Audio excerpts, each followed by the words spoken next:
Israel के प्रधानमंत्री Benjamin Netanyahu ने पूरे गाजा पर कब्जा करने की प्लानिंग तो कर ली, लेकिन ग्राउंड पर स्थिति और विकराल होती जा रही है। गाजा शहर का ये तबाह मंजर रविवार को हुए एक हवाई हमले का गवाह बना, लेकिन इस बार निशाना बने वो लोग जो इसी तबाही को अपनी जान जोखिम में डालकर दुनिया तक पहुंचा रहे थे। कतर स्थित न्यूज नेटवर्क अल जजीरा के 5 पत्रकार अनस अल शरीफ, मोहम्मद कराइका, मोमिन अलीवा, इब्राहिम जाहर और मोहम्मद नौफल इस इजरायली हवाई हमले में मारे गए।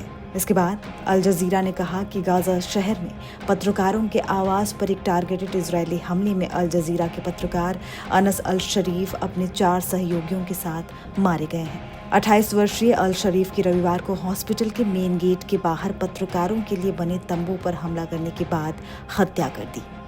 जाने माने अल जजीरा की ये अरबी संवाददाता ने उत्तरी गाजा में बड़े पैमाने पर रिपोर्टिंग की थी। हालांकि इस हमले ने एक नया विवाद खड़ा कर दिया है। कारण मारे गए पत्रकारों में से एक को लेकर इजरायली रक्षा बल यानी IDF का दावा कुछ और ही है।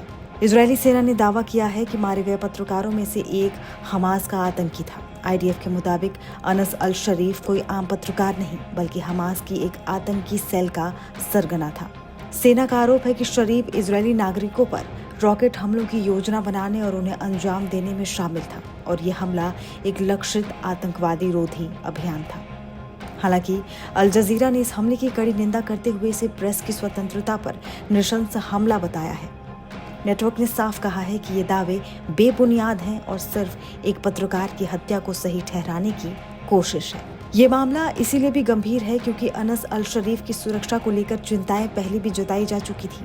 पिछले 2 महीने संयुक्त राष्ट्र की विशेष दूत आयरीन खान ने चेतावनी दी थी कि इजरायल के आरोपों में सबूतों की कमी है और इसका इस्तेमाल उन्हें निशाना बनाने के लिए किया जा सकता है।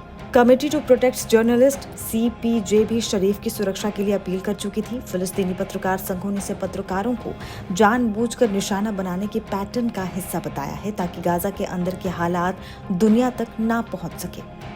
एक तरफ इजरायल का कहना है कि आतंकी गतिविधियों को रोकने के लिए ये ऑपरेशन जरूरी था, तो दूसरी तरफ मानवाधिकार संगठन और पत्रकार संघ इसे युद्ध क्षेत्रों में रिपोर्टिंग को दबाने की कोशिश मान रहे हैं। इन दावों और प्रतिदावों के बीच सच गाजा के मलबे में कहीं दब गया है। इस घटना ने एक बार फिर संघर्ष क्षेत्रों में काम कर रहे पत्रकारों की सुरक्षा पर गंभीर सवाल खड़े कर दिए हैं। फिलहाल अंतर्राष्ट्रीय दबाव के बीच इस मामले की स्वतंत्र जांच की मांग तेज हो गई है ताकि सच सामने आ सके।